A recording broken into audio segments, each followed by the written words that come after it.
வணக்கம். ஆசிரியர் தகுதி தேர்வுக்கு படித்து கொண்டிருக்கும் ஆசிரியர்களுக்கான ஒரு முக்கியமான பதிவு இது. இவிஎஸ்ல முக்கியமான கேள்விகள் கேட்டிருந்தீங்க. இது இவிஎஸ் பதிவு. ஏற்கனவே கேட்கப்பட்ட ப்ரீவியஸ் இயர் கொஷின் பேப்பர் கேள்விகளும் இதில் இடம்பெறும். 5ஆம் வகுப்புக்குள்ளே இருக்கிற இவிஎஸ் கேள்விகள் இடம்பெறும். முதல்ல நீங்கள் 5ஆம் வகுப்பு வரைக்கும் சயின்ஸு சோஷியல் படிச்சுட்டு அதுக்கப்புறம் 6ஆம் வகுப்பை தொடங்குங்க. அதுக்கு அடுத்து ஒன்று சொல்லணும், நீங்கள் உங்கள் டீச்சர்ஸ்குள்ளே படிக்கிறீங்க அப்படின்னா கண்டிப்பாக இதை பற்றி டிஸ்கஸ் பண்ணுங்கள். யாருக்கோ ஒருத்தருக்கு ப்ராப்ளம் அப்படின்னா நீங்கள் எல்லா டீச்சர்ஸும் முன்னாடி வந்து அதை பற்றி பேசிகிட்டு இருப்பீங்க இல்லையா? இப்போ உங்களுக்கு தான் அந்த ப்ராப்ளம், நீங்கள் தான் உங்களுக்கு சரி பண்ணிக்கணும். 3 வருஷம் தான் டைம் கொடுத்துருக்காங்க. பேசும்போது இன்னும் 1 மாதம் தான் இருக்குது. அதனால் நீங்கள் உங்களுக்குள்ளே பேசிக்கிறத இந்த கொஷின்ஸை மட்டும் பற்றி டிஸ்கஸ் பண்ணுங்கள். யாரை பற்றியும் பேசி எந்த யூஸும் இல்லைங்கிறத மைண்டில் வச்சுக்கிட்டு இந்த கொஷின் பேப்பரையோ இல்லை இந்த டெஸ்ட்டை பற்றியோ பேசுங்க. அப்புறம் இன்னொன்று என்ன அப்படின்னா, ஓஎம்ஆர் ஷீட் வாங்கி ஷேட் பண்ணி பாருங்கள். அந்த ஓஎம்ஆர் ரெட் கலர் ஷீட்டு, அதில் ரொம்ப குட்டியாக தான் இருக்கிற ரவுண்டு. நீங்கள் ஏஜ்டு இருக்கீங்க, அதனால் அதில் ஷேட் பண்ணி ப்ராக்டிஸ் பண்ணுங்கள். நான் எதுக்கு சொல்ல வரேன், இது ஷேட் பண்ண தெரியாதா அப்படின்னு உங்களுக்கு தோணும். ஆனால் நீங்கள் அந்த கொஷினை படித்து அந்த ஆன்சரை படித்து அதில் கரெக்டாக அந்த ஏதானா அப்படின்னு போடுற ப்ராக்டிஸ் வேறு.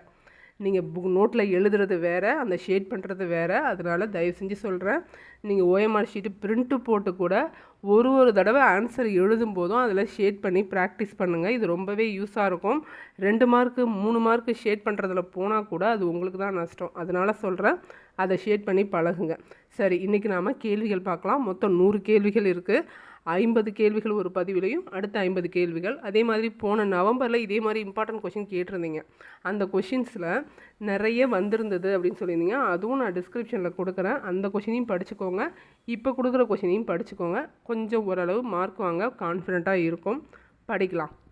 பூமி ஒரு நீல நிறக்கோள். இதன் டேஷ் பரப்பு நீரால் சூழப்பட்டுள்ளது. 71% பரப்பு நீரால் சூழப்பட்டுள்ளது. 2வது கேள்வி, சம பகல் இரவு நாட்கள் டேஷில் நிகழ்கிறது. சம பகல் இரவு நாட்கள் டேஷில் நிகழ்கிறது. மார்ச் 21 செப்டம்பர் 23, 2 நாட்களில் நடக்குது. மார்ச் 21 மற்றும் செப்டம்பர் 23. நாலந்தா பல்கலைக்கழகத்தின் இடிபாடுகளை 19ஆம் நூற்றாண்டில் கண்டறிந்தவர் யார்? நாலந்தா பல்கலைக்கழகத்தின் இடிபாடுகளை 19ஆம் நூற்றாண்டில் கண்டறிந்தவர் Alexander Cunningham. Answer Alexander Cunningham. 4வது கேள்வி, கீழ்கண்ட கூற்றுகளை கவனித்து சரியான விடையை தேர்வு செய்க. கீழ்கண்ட கூற்றுகள். 1 பாருங்கள், செரிமான சுரப்பிகள் என்னென்ன அப்படின்னா உமிழ்நீர் சுரப்பி, கணையம், கல்லீரல், இது 3 செரிமான சுரப்பி. கொழுப்பை செரிக்க வைப்பதற்காக பித்தநீரை உருவாக்குவது கல்லீரலோட வேலை. இந்த 2 ஸ்டேட்மெண்ட்டில் எது சரி எது தவறுன்னு கேட்டிருக்காங்க. ஆன்சர் 2 கூற்றுகளும் சரியானது. செரிமான சுரப்பிகள் 3, கொழுப்பை செரிக்க பித்தநீரை சுரக்கிறது கல்லீரல். அடுத்து, இதயத்தை சூழ்ந்துள்ள இரட்டை அடுக்கு சவ்வு எவ்வாறு அழைக்கப்படுகிறது? பெரிகார்டியம் என்று அழைக்கப்படுகிறது. ஆன்சர் தெரியுதா பாருங்கள். இதயத்தை சூழ்ந்துள்ள இரட்டை அடுக்கு சவ்வு பெரிகார்டியம் என்று அழைக்கப்படுகிறது. 6வது கேள்வி, இதயத்தின் கீழறைகள் இரண்டும் எவ்வாறு அழைக்கப்படுகின்றன? இதயத்தின் கீழறைகள் வென்ட்ரிக்கிள்கள் என்று அழைக்கப்படுகின்றன. வென்ட்ரிக்கிள்கள் என்று அழைக்கப்படுகின்றது. அடுத்து 7வது கேள்வி, கடல் நண்டுகளின் இரத்தம் எந்த நிறத்தில் இருக்கும்? கடல் நண்டுகளின் இரத்தம் நீல நிறத்தில் இருக்கும். அடுத்து, உலகிலேயே மிக விலை உயர்ந்த இலை எதிலிருந்து பெறப்படுகிறது? நூல் இலை சொல்லுவாங்க இல்லையா, அந்த இலை எதிலிருந்து பெறப்படுகிறது அப்படின்னா விக்யூனா அப்படிங்கிற ஒரு பறவைக்கிட்டேருந்து பெறப்படுது. அது வந்து நெருப்புக்கோழி மாதிரி இருக்கும். விக்யூனா அப்படிங்கிற ஒரு பறவைக்கிட்டேருந்து பெறப்படுது. இதுதான் வந்து உலகிலேயே மிக விலை உயர்ந்த இலை. அடுத்து, கீழ்கண்ட கூற்றுகளில் தவறானது எதுன்னு கேட்டிருக்காங்க. 1, ஒளி என்பது அலை வடிவில் பரவக்கூடிய ஒரு ஆற்றல். ஒளி மிக சிறிய ஆற்றல் வடிவமான ஃபோட்டான் எனப்படும் துகள்களை கொண்டுள்ளது. மனித கண்களுக்கு புலப்படும் ஒரே ஆற்றல் ஒளி. லைட் மட்டும்தான் வந்து மனித கண்ணுக்கு புலப்படுற ஒரே ஆற்றல்னு சொல்லியிருக்காங்க. ஒளி பரவ ஊடகம் தேவையில்லை. வெளிச்சம் பரவுறதுக்கு ஊடகம் தேவையில்லைன்னு சொல்லியிருக்காங்க. இதில் எது சரி எது தவறு? இதில் அனைத்து கூற்றுகளுமே சரியானது. அதனால் எந்த கூற்றுகளும் தவறு இல்லை. அடுத்து, பொறுத்து பாருங்கள். பெரியார் தேசிய பூங்கா, கிண்டி தேசிய பூங்கா, புள்ளிமான் தேசிய பூங்கா, இந்திரா காந்தி தேசிய பூங்கா. இந்த 4 தேசிய பூங்காக்களும் எந்தெந்த இடத்துல இருக்குது அப்படின்னு தெரிஞ்சிருக்கணும். ஆன்சர் ட்ரை பண்ணுங்கள். 1க்கு பெரியார் தேசிய பூங்கா கேரளா, தேக்கடி கேரளா. கிண்டி தேசிய பூங்கா தமிழ்நாடு. புள்ளிமான் தேசிய பூங்கா மன்னார் வளைகுடா, ராமநாதபுரம். இந்திரா காந்தி தேசிய பூங்கா வந்து கோயம்புத்தூர் மாவட்டம். அப்போது சிபிடிஏன்னு வரும். சிபிடிஏ தான் ஆன்சர். அடுத்து 11வது கேள்வி பாருங்கள். கீழ்கண்ட இணைகளில் தவறான இணை எதுன்னு கேட்டிருக்காங்க. சீனிவாச ராமானுஜம் கலப்பு எண்கள் பற்றிய பங்களிப்பு. வெங்கட்ராமன் ராமகிருஷ்ணன் ரிபோசோம் அமைப்பை கண்டுபிடிச்சார். அப்துல் கலாம் ஏவுகணை தயாரிப்பில் பங்களிப்பு செஞ்சார். சர் சி வி ராமன் ஒளிச்செயற்கைன்னு கொடுத்துருக்காங்க. இதில் எது தவறானதுன்னு கேட்டிருக்காங்க. Answer sir C V Raman என்ன பண்ணார்? சர் சி வி ராமன் ஒளிச்சேர்க்கை அப்படிங்கிறது தான் தவறு. சர் சி வி ராமன் என்ன பண்ணார்? ராமன் விளைவு தான் கண்டுபிடிச்சார், ஒளிச்சேர்க்கை கிடையாது. அதனால் டி தான் தவறானது. அடுத்து மீளா மாற்றங்கள் எவ்வாறு அழைக்கப்படுகின்றன? மீளா மாற்றங்கள் அப்படிங்கிறது நிலையான மாற்றங்கள் என்றும் அழைக்கப்படுகிறது. அது மீளாது, நிலையானது. அதனால் அதை நிலையான மாற்றங்கள் என்றும் அழைக்கிறோம். அடுத்து கூற்று காரணம் கேள்வி. கீழ்கண்ட கூற்று காரணத்தை கவனிக்க. பூமியின் 2 இயக்கங்கள் சுழற்சி மற்றும் பரிவர்த்தனை ஆகும். பூமி தனது அச்சில் 43 அடி சாய்ந்துள்ளது அப்படின்னு கொடுத்துருக்காங்க. இதில் எது சரி, எது தவறு? பூமி தனது அச்சில் ஏ சரி, ஆர் தவறு. பூமி தனது அச்சில் எத்தனை 3 23 அடி சாய்ந்துள்ளது. இங்கே 43ன்னு கொடுத்துருக்காங்க. அதனால் கூற்று சரி, காரணம் தவறு. கீழ்கண்ட கூற்றுகளில் தவறானது எது? புவியின் மேற்பரப்பில் 7 கண்டங்கள் மற்றும் 5 பெருங்கடல்கள் உள்ளன. இரட்டைக்கோள்கள் என அழைக்கப்படுவது வெள்ளி மற்றும் பூமி. பூமியின் மேற்பரப்பில் 7 கண்டங்கள் மற்றும் 8 பெருங்கடல்கள் உள்ளன. 7 கண்டங்களை நினைவில் வைக்க பயன்படும் சுருக்க குறிப்பு வந்து A4 நோஸ். அது மிஸ் ஆகிருக்கு. A4 நோஸ்ன்னு வரும். இதில் எந்த கூற்று தவறானதுன்னு கேட்டிருக்காங்க. A4 நோஸ் இருக்கிறதாவே படிச்சுக்கோங்க. A4 நோஸ் வரும். சுருக்க குறிப்பு A4 நோஸ். இதில் எந்த கூற்று தவறானது அப்படின்னு கேட்டிருக்காங்க. ஆன்சர் 3வது கூற்று தான் தவறு. 3வது கூற்று என்னது? பூமியின் மேற்பரப்பில் 7 கண்டங்கள் மற்றும் 8 பெருங்கடல்கள் உள்ளன அப்படின்னு கொடுத்துருக்காங்க இல்லையா, அதுதான் தவறானது. கூற்று 3, ஸ்டேட்மெண்ட் 3 மட்டும் தவறானது. ஏன்னா 5 பெருங்கடல்கள் தான் இருக்குது. அதையே திரும்ப கொடுத்து தான் நான் உங்களுக்கு ரிப்பீட் பண்ணியிருக்கேன், ஈஸியாக இருக்கணும் அப்படிங்கிறதுக்காக. அடுத்து பாருங்கள். 15வது கேள்வி. வாழ்க்கை முறை மாற்றம் அமைந்த சரியான வரிசை. வாழ்க்கை முறை மாற்றம் எப்படி இருக்கும் அப்படிங்கிறதுக்கான சரியான வரிசையை கேட்டிருக்காங்க.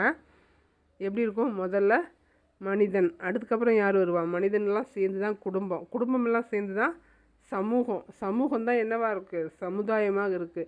அந்த சமுதாயத்துக்கு அப்புறம் தான் வந்து உங்களுக்கு நிர்வாக அமைப்பு கிடைக்கும். அப்போது மனிதன், குடும்பம், சமூகம், சமுதாயம், நிர்வாக அமைப்பு. பி தான் சரியானது. 16வது கேள்வி. ஒரு பரந்த நிலப்பரப்பில் 30 ஆண்டுகளுக்கான சராசரி வானிலை எவ்வாறு அழைக்கப்படுகிறது? காலநிலை என்று அழைக்கப்படுகிறது. ஒரு பரந்த நிலப்பரப்பில் 30 ஆண்டுகளுக்கான சராசரி வானிலை எவ்வாறு அழைக்கப்படுகிறது? காலநிலை என்று அழைக்கப்படுகிறது. சாத்தனூர் அணை எந்த ஆற்றின் குறுக்கே கட்டப்பட்டுள்ளது? சாத்தனூர் அணை தென்பெண்ணை ஆற்றின் குறுக்கே கட்டப்பட்டுள்ளது. அடுத்து கொடுக்கப்பட்டுள்ள வாக்கியங்களில் சரியானதை தேர்ந்தெடுக்க. என்னென்னு பாருங்கள். தமிழ்நாட்டில் புதுக்கோட்டை மாவட்டத்தில் உள்ள விராலி மலையில் மயில்களுக்கான சரணாலயம் உள்ளது. தேசிய கொடியின் அகலம் 3:2 என்ற விகிதத்தில் உள்ளது. சர்வதேச அகிம்சை நாள் அக்டோபர் 2 என 2005 அங்கீகரிக்கப்பட்டது. பெங்காலி வெங்கையா நாயுடு தேசிய கொடியை வடிவமைத்தார். இந்த இதில் எது வந்து சரியானதுன்னு கேட்டிருக்காங்க. ஏ, பி மற்றும் டி சரியானது. ஏ, பி மற்றும் டி சரியானது. சி வந்து தவறு. சர்வதேச அகிம்சை நாள் வந்து அக்டோபர் 2 என 2005 அங்கீகரிக்கப்பட்டதுங்கிறது தவறு. அக்டோபர் 2 அகிம்சை நாளுங்கிறது சரி, ஆனால் அங்கீகரிக்கப்பட்டது 2005 கிடையாது, 2007. அதனால் சி தவறு. அடுத்து 19வது கேள்வி. பின்வருவற்றுள் எந்த மசோதாவை திருத்தம் செய்யவோ நிராகரிக்கவோ மாநிலங்களவைக்கு அதிகாரம் கிடையாது? நிதி மசோதா வந்து திருத்துறதுக்கோ நிராகரிக்கிறதுக்கோ மாநிலங்களவைக்கு அதிகாரம் கிடையாது. மக்களவைக்கு மட்டும்தான் நிதி மசோதாவை பொறுத்த வரைக்கும் அதிகாரம். 20வது கேள்வி, பின்வரும் தமிழ்நாட்டில் எந்த நகரம் தேசிய நெடுஞ்சாலை 41 தொடர்புடையது? NH44 தொடர்பு இல்லாததுன்னு கேட்டிருக்காங்க. பின்வரும் தமிழ்நாட்டின் எந்த நகரம் தேசிய நெடுஞ்சாலை NH44 தொடர்பு இல்லாதது எது அப்படின்னா காஞ்சிபுரம் தான் தொடர்பு இல்லாதது. ஏன்னா NH44 தருமபுரி, சேலம், மதுரை இது எல்லாத்தையும் கடந்து போகிறது. அதனால் காஞ்சிபுரம் மட்டும் பொருந்தாதது. இந்த மாதிரி தான் கேட்பாங்க கேள்வி. அடுத்து, கடகரேகைக்கும் மகர ரேகைக்கும் இடைப்பட்ட பகுதி எவ்வாறு அழைக்கப்படுகிறது? கடகரேகைக்கும் மகர ரேகைக்கும் இடைப்பட்ட பகுதியை என்னன்னு சொல்கிறோம்? வெப்பமண்டலம்னு சொல்கிறோம். வெப்பமண்டல பகுதி இதுக்கு இடையில தான் இருக்குது. அடுத்து, வெப்பநிலை உயரும் போது என்ன நிகழும்? அழுத்தம் அதிகரிக்குமா, அழுத்தம் குறையுமா? காற்றோட அழுத்தம் அதிகரிக்குமா, அழுத்தம் குறையுமா? காற்றின் அழுத்தம் குறையும். இந்தியாவின் வடமேற்கு பகுதியில் வீசும் வலிமையான காற்று எது? லூ காற்று. இந்தியாவின் வடமேற்கு பகுதியில் வீசுறது எதுன்னு கேட்டால் லூ காற்று. 24வது கேள்வி, வானத்தில் வெள்ளி அல்லது சாம்பல் நிற மீனை போல காட்சியளிக்கும் மேகம் எது அப்படின்னா கீற்று மேகம் தான் வானத்தில் வெள்ளி அல்லது சாம்பல் நிற மீனை போல காட்சியளிக்கும். 25வது கேள்வி பாருங்கள், பாடி மாஸ் இண்டெக்ஸ்ன்னு சொல்லுவாங்க இல்லையா, BMI, உடல் நிறை எண்ணுன்னு சொல்லுவாங்க. அதை கணக்கிடும் சரியான வாய்ப்பாடு என்ன? இந்த முறையில் கணக்கிட்டால் ஒரு ரேஞ்சு வச்சுருப்பாங்க. அந்த ரேஞ்சுக்கு கீழே இருந்தால் நீங்கள் ரொம்ப ஒல்லின்னும், அந்த ரேஞ்சுக்கு கரெக்டாக இருந்தால் நார்மலாக இருக்கீங்க அப்படின்னும், அதை விட அதிகமாக இருந்தால் ஒபிசிட்டி இருக்குது அப்படின்னு சொல்லுவாங்க. அதை கணக்கிடுற முறை என்ன அப்படின்னா உடல் எடை, உங்களோட வெயிட்டு பை உயரத்தை ஸ்கொயர்ட் பண்ணினா BMI கிடைக்கும். டிவைடு உடல் எடை டிவைடு உயரம் ஸ்கொயர்டு அப்படிங்கிறது தான் BMIயோட ஃபார்முலா. அடுத்து, கீழ்காணும் தடுப்பூசிகளில் எந்த ஒன்று பாக்டீரியாவிற்கு எதிரானது? பாக்டீரியாவுக்கு எதிரானது DPTங்கிறது தான் தடுப்பூசிகளில், இங்கே இருக்கிற தடுப்பூசியில் பாக்டீரியாவுக்கு எதிரானது DPT. அடுத்து, வெங்காயத்தின் அறிவியல் பெயர் எது? வெங்காயத்தின் அறிவியல் பெயர் அல்லியம் ஜெபா. அல்லியம் ஜெபாங்கிறது தான் வெங்காயத்தின் அறிவியல் பெயர். பொருந்தாததை தெரிவு செய்க. இதில் 4 எது பொருந்தாது? அமீபா, பாரமிசியம், யூக்ளினா, ஜெல்லிமீன். இந்த ஜெல்லிமீன் மட்டும்தான் பொருந்தாது. பாக்கி 3 என்னது? ஒரு செல் உயிரினம். அடுத்து, நீரில் கரையும் வைட்டமின்கள் எவை? நீரில் கரையும் வைட்டமின்கள் டயாமின், நியாசின், ஆஸ்கார்பிக் அமிலம். ஆஸ்கார்பிக் அமிலம் இது 3 தான் நீரில் கரையும் வைட்டமின்கள். 30வது கேள்வி, பாலூட்டிகளின் மைய நரம்பு மண்டலத்தில் உள்ளடங்கியது எது? பாலூட்டிகளின் மைய நரம்பு மண்டலத்தில் என்ன இருக்குது அப்படின்னா மூளை மற்றும் தண்டுவடம் இருக்கும். மூளையும் இருக்க, தண்டுவடம் இருக்கும். மூளை மற்றும் தண்டுவடம் ரெண்டுமே இருக்கும் பாலூட்டிகளின் மைய நரம்பு மண்டலத்தில். 31வது கேள்வி, 31வது கேள்வி பாருங்கள், பொறுத்துக. பட்டியல் 1, பட்டியல் 2. தொற்று நோய்கள், பரம்பரை நோய்கள், உடலியல் நோய்கள், ஊட்டச்சத்து குறைபாட்டு நோய்கள். அது என்னென்ன நோய்கள்ங்களும் பொறுத்து சொல்லியிருக்காங்க. தொற்று நோய் அப்படிங்கிறது COVID-19 தான். தொற்று நோய் அப்படிங்கிறது சாதாரண சளி COVID-19. பரம்பரை நோய் அப்படிங்கிறது இதய நோய் கொடுத்துருக்காங்க. உடலியல் நோய் அப்படின்னு வரும்போது ஆஸ்துமா தான் உடலியல் நோய். ஊட்டச்சத்து குறைபாட்டு நோய் மராஸ்மஸும் குவாஷியர்கோரும் ஊட்டச்சத்து குறைபாட்டு நோய்கள். அப்போது 2, 3, 4, 1ன்னு வரும். 2, 3, 4, 1ன்னு வரும். ஆன்சர் ஏ தான் ஆன்சர். 2, 3, 4, 1 தான் ஆன்சரு. நோயை பற்றி கண்டிப்பாக ஒரு கேள்வி இருக்கும். அடுத்து பாருங்கள், 32வது கேள்வி. இது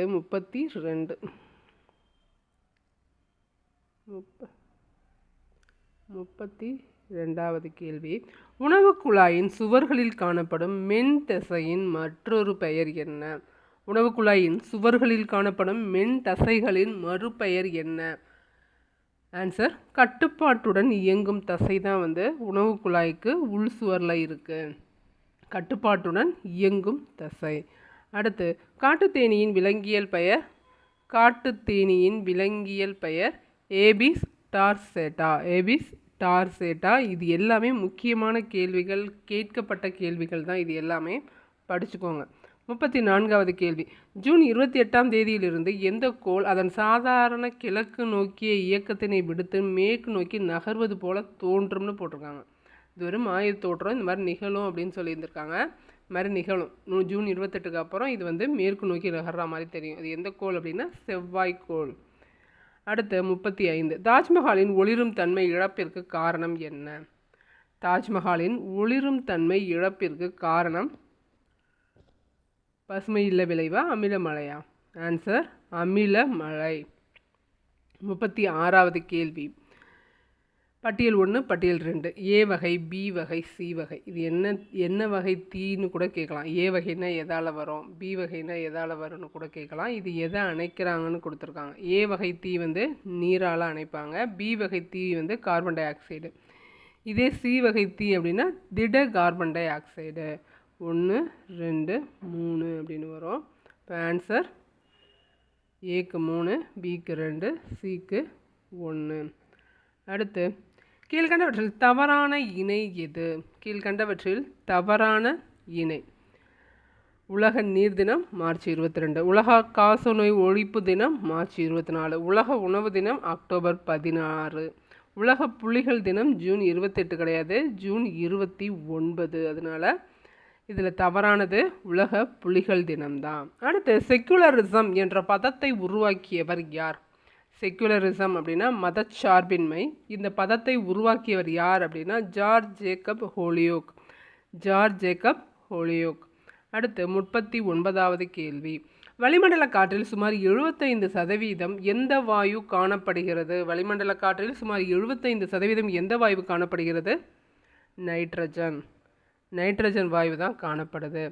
கடல் நீரை குடிநீராக்க பயன்படும் 2 முக்கிய முறைகள் எவை? கடல் நீரை குடிநீராக்க பயன்படும் 2 முக்கிய முறைகள் காய்ச்சி வடித்தல் மற்றும் தலைகீழ் சவ்வூட்டு பரவல். காய்ச்சி வடித்தல் மற்றும் தலைகீழ் சவ்வூட்டு பரவல். அடுத்து 41வது கேள்வி, நீர்வாழ் உயிரினங்கள் மூலம் மனிதனோட உடலுக்கு புகும் பூச்சிக்கொல்லி எது? அது எப்படிங்க நீர்வாழ் உயிரினங்கள்டேருந்து மனிதருக்கு எப்படிங்க வரும் அப்படின்னா, நீரில் இருக்கிற பூச்சிக்கொல்லியை நீர்வாழ் உயிரினங்கள் சாப்பிடும். அந்த உயிரினங்களை நாம் சாப்பிடும்போது அது நமக்கு வருது. அப்படி வர்ற பூச்சிக்கொல்லி எதுன்னு கேட்டிருக்காங்க. டிடிடி. டிடிடி தான் வந்து நீர்வாழ் உயிரினங்கள் மூலமாக மனிதனுக்கு வரும் பூச்சிக்கொல்லி. அடுத்து, டெங்கு காய்ச்சலை ஏற்படுத்தும் வைரஸ் எது? டெங்கு காய்ச்சலை ஏற்படுத்தும் வைரஸ் ஃப்ளேவி வைரஸ். ஃப்ளேவி வைரஸ் தான் வந்து டெங்கு காய்ச்சலை ஏற்படுத்துது. 43வது கேள்வி பாருங்க, கீழ்கண்ட கூற்றை படித்து சரியான விடையை தேர்ந்தெடுக்க. பச்சையம் தாவரங்களுக்கு பச்சை நிறத்தை அளிக்கிறது. ஆந்தோசைனின் மஞ்சள் மற்றும் ஆரஞ்சு நிறங்களுக்கு காரணமான முக்கிய நிறமியாக இருக்கிறது. ஆந்தோசைனின் கிடையாது, கரோட்டின் தான் வந்து மஞ்சள் மற்றும் ஆரஞ்சு நிறத்தை கொடுக்குது. அப்போது 1 மற்றும் 2 சரியா, இல்லை ஏ மட்டும்தான் இதில் சரி. அப்போது இந்த ஆன்சரை தான் கொடுக்கணும். அவங்க எப்படி வேணால் ஆன்சரில் ஆப்ஷன் கொடுத்துருக்கலாம். கொஸ்டினை படிச்சுட்டு நிதானமாக நம்ம ஆன்சரை பார்க்கும்போது, ஆப்ஷனை பார்க்கும்போது தான் உங்களுக்கு கரெக்டான ஆன்சர் வரும். கொஞ்சம் வந்து வேறு ஒரு திங்கிங்கில் இருந்தால் கூட ஆன்சரை தவறாக போட வாய்ப்பு இருக்குது. அதனால் ரொம்ப ரிலாக்ஸாக படிங்க. நீங்கள் படிக்கும்போதே ரிலாக்ஸாக படிங்க, கொஷின் எழுதும்போதும் ரிலாக்ஸாகவே எழுதுங்க. அது வந்து நீங்கள் ரொம்ப கஷ்டப்பட்டு படித்து ரொம்ப ரஷ்அப் பண்ணி படிக்கிறத விட அதிகமான ரிசல்ட்டை கொடுக்கும் அப்படிங்கிறது தான் உண்மை. அதனால் எப்போவும் சந்தோஷமாக ரிலாக்ஸாக படிக்க கற்றுக்கோங்க. பாருங்கள், இதில் ஏ மட்டும்தான் சரி அப்படின்னு கொடுத்துருக்காங்க. அப்போ அதுதான் சரி. ஏன்னா குறிப்பு கொடுக்குறாங்க, மஞ்சள் மற்றும் ஆரஞ்சு நிறங்களுக்கு பொதுவாக கரோட்டினாய்டுகள் தான் காரணம். இதே ஆந்தோசைனின் என்ன நிறம் அப்படின்னா சிவப்பு, ஊதா, நீல நிறங்களுக்கு தான் வந்து ஆந்தோசைனின் பயன்படுது. ஆந்தோசைனின் இருக்குது அப்படின்னா அது வந்து சிவப்பாவோ ஊதாவோ நீலமாவோ இருக்கும். ஆரஞ்சு மஞ்சள் நிறத்தில் இருக்குது அப்படின்னா அந்த பூக்கு வந்து கரோட்டினாய்டு இருக்குதுன்னு அர்த்தம். அடுத்து, கீழ்கண்டவற்றில் சரியானது எது? அபிகல்ச்சர் என்பது மீன் வளர்ப்பு, அபிகல்ச்சர் என்பது தேனீ வளர்ப்பு, அபிகல்ச்சர் என்பது பட்டுப்பூச்சி, அபிகல்ச்சர் என்பது கோழி வளர்ப்பு. இதில் எது சரி? அபிகல்ச்சர் என்பது தேனீ வளர்ப்புங்கிறது தான் சரி. அபிகல்ச்சர் தேனீ வளர்ப்பு. 45வது கேள்வி, முட்டையில் காணப்படும் ஊட்டச்சத்துக்கள் தொடர்பாக கீழ்கண்டவற்றில் தவறானது எது? முட்டையில் நீர் 66%, கொழுப்பு 9%, புரதம் 21 இருக்குது, 66 21 முடிஞ்சிச்சு. இப்போ தாதுக்கள் 30 இருக்க வாய்ப்பு இருக்கா? தாதுக்கள் 30 இல்லை, 3 தான் இருக்கும்னு நினைக்கிறேன். அதனால் இதுதான் தவறு, பாக்கியெல்லாம் சரி. நீர் 66, கொழுப்பு 9, புரதம் 21. அடுத்து, சிவப்பு தரவு புத்தகத்தில் பச்சை வண்ணம் குறிக்கும் பொருள் என்ன? சிவப்பு தரவு புத்தகம் இருக்கு இல்லையா, அதில் பச்சை வண்ணத்தில் ஒரு விலங்கை போட்டிருந்தாங்க அப்படின்னா அது எதை குறிக்கும்? முற்றிலும் அழிந்ததா, அழியும் நிலையா, முன்பு அழியும் நிலையிலிருந்து தற்போது அதிகரிக்க ஆரம்பித்த உயிரினமா, இல்லை புதிதாக கண்டறியப்பட்ட உயிரினமானு கேட்குறாங்க. ஆன்சர் முன்பு அழியும் நிலையிலிருந்து தற்போது அதிகரிக்க ஆரம்பித்த உயிரினங்கள். அடுத்து 47வது கேள்வி. சிறப்பாக கூட்டமாக வாழ்ந்து பெருகும் தன்மையுடைய சிறப்பு வகை மண்புழுக்கள் எது? Red wigglers, European night crawlers, African night crawlers. Red wigglers, ஐரோப்பிய night crawlers, African night crawlers. African night crawlers, ஐரோப்பிய நைட் கிளாரர்ஸு, ரெட் விக்லார்ஸ், இது எல்லாமே சிறப்பான வகை மண்புழுக்கள். அதாவது கூட்டமாக வாழ்ந்து பெருகும் தன்மையுடைய சிறப்பு வகை மண்புழுக்கள். இது மூணுத்தையும் படிச்சுக்கோங்க. வேறு ஏதாவது ஒன்றத்தை கொடுத்து கூட பொருந்தாதது கேட்கலாம். என்னென்ன? ரெட் விக்லர்ஸ், ஐரோப்பிய நைட் கிளார்ஸ், ஆப்பிரிக்கன் நைட் கிளார்ஸ். அடுத்து, ஆண் விந்தணுவும் பெண் அண்டகமும் இணைந்து உருவாகும் கருவுற்ற முட்டை எவ்வாறு அழைக்கப்படுகிறது? Answer zygote. ஆண் விந்தணுவும் பெண் அண்டகமும் இணைந்து உருவாகும் கருவுற்ற முட்டை சைகோட் என்று அழைக்கப்படுகிறது. 49வது கேள்வி. வண்ணத்து பூச்சியின் எந்த பருவம் பியூபா என்று அழைக்கப்படுகிறது? வண்ணத்து பூச்சியின் 3ஆம் நிலை பருவம், அதாவது கூட்டுப்புழு பருவம் தான் பியூபா என்று அழைக்கப்படுகிறது. சொல்லுவாங்க, முதல் நிலை முட்டையாக இருக்கும், 2ஆம் நிலை தான் 2ஆம் நிலையில் லார்வான்னு சொல்லுவோம். லார்வான்னு கேட்டால் 2ஆம் நிலை. ஆனால் இங்கே கேட்டிருக்கிறது பியூபா என்று அழைக்கப்படுற கூட்டுப்புழு பருவத்தை தான் என்னென்னு சொல்லுவோம்? பியூபான்னு அழைக்கிறோம். 2ஆம் நிலை லார்வா, அதை ஞாபகம் வச்சுக்கோங்க. அடுத்து 50வது கேள்வி. பாலிலா இனப்பெருக்கம் நடைபெறும் நுண்ணுயிரிகள் எவை? பாலிலா இனப்பெருக்கம் நடைபெறும் நுண்ணுயிரிகள் எவைன்னு கேட்டிருக்காங்க. ஆன்சர்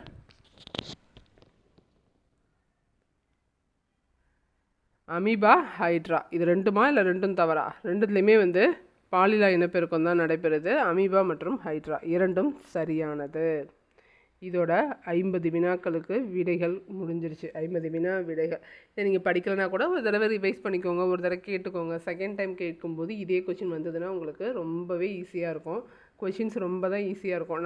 நீங்கள் ஒன்றே தெரிஞ்சுக்கோங்க, ஒரு ஸ்கூலுக்கு ஃபஸ்ட் டைம் நீங்கள் போகிறீங்க, அன்றைக்கி உங்களை கொஷின் எடுக்க சொல்கிறாங்க அப்படின்னா எப்படி எடுப்பீங்க?